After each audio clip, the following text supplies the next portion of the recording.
Hi friends, welcome to my channel. Happy independence day.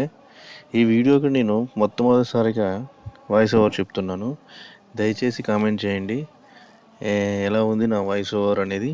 ఇంకా ఏమైనా improvement చేసుకోవాలంటే నేను చేసుకుంటాను మీరు ఇచ్చే కామెంట్స్ని బట్టి. సో ఇండిపెండెన్స్ డే గురించి మాట్లాడుకుందాం.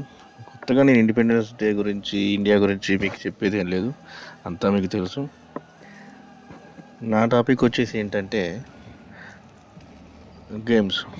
గేమ్స్ గురించి మాట్లాడుతాను. రీసెంట్గా జరిగిన ఒలింపిక్స్లో మనకి పథకాల పట్టికలో చాలా పేలవమైన ప్రదర్శన ఇచ్చాం మనం. బట్ అతి చిన్న చిన్న దేశాలైన ఎన్నో దేశాలు పథకాల పట్టికలో చాలా ముందంజలో ఉన్నాయి.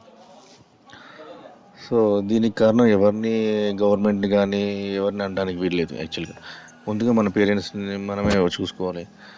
యాక్చువల్గా దయచేసి పిల్లల్ని చిన్నప్పటి నుంచి ఆటల విషయంలో ఎంకరేజ్ చేయండి. ఇవాళ ఉన్న పరిస్థితుల్లో చదువుకుంటేనే లైఫ్ ఉంటుంది, సెటిల్ అవుతాము అనేది ఏం లేదండి. ఏ రంగంలో అయినా ఆపర్చునిటీస్, నెంబర్ ఆఫ్ ఆపర్చునిటీస్ ఉన్నాయి. ఎగ్జాంపుల్ స్పోర్ట్స్ చూసుకోండి, క్రికెట్, ఫుట్బాలు. మా అబ్బాయి అయితే రోజు ఆ ఫుట్బాల్ ప్లేయరు మెస్సీ, రొనాల్డో వాళ్ళ గురించే మాట్లాడుతుంటాడు. సో ఎంత ఇంపాక్ట్ చూపిస్తున్నారు పిల్లల మీద వాళ్ళు.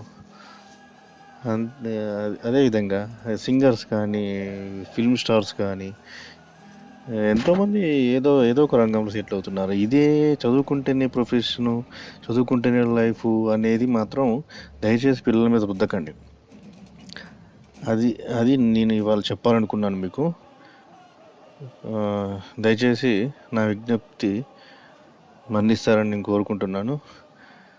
ఇక నుంచి నెక్స్ట్ వీడియోస్ అన్నీ నా వాయిస్ ఓవర్తో చెప్దామని ట్రై చేస్తున్నాను. ఇది మంచి టైం అని చెప్పేసి ఇవాళ మంచి అవకాశం అని ఇండిపెండెన్స్ డే సందర్భంగా నేను వాయిస్ ఓవర్తో స్టార్ట్ చేస్తున్నాను. దయచేసి ఎంకరేజ్ చేయండి, నా ఛానల్ని సబ్స్క్రైబ్ చేసుకోండి, లైక్ చేయండి, షేర్ చేయండి, అలాగే బెల్ ఐకాన్ని క్లిక్ చేయండి. ఇలాంటి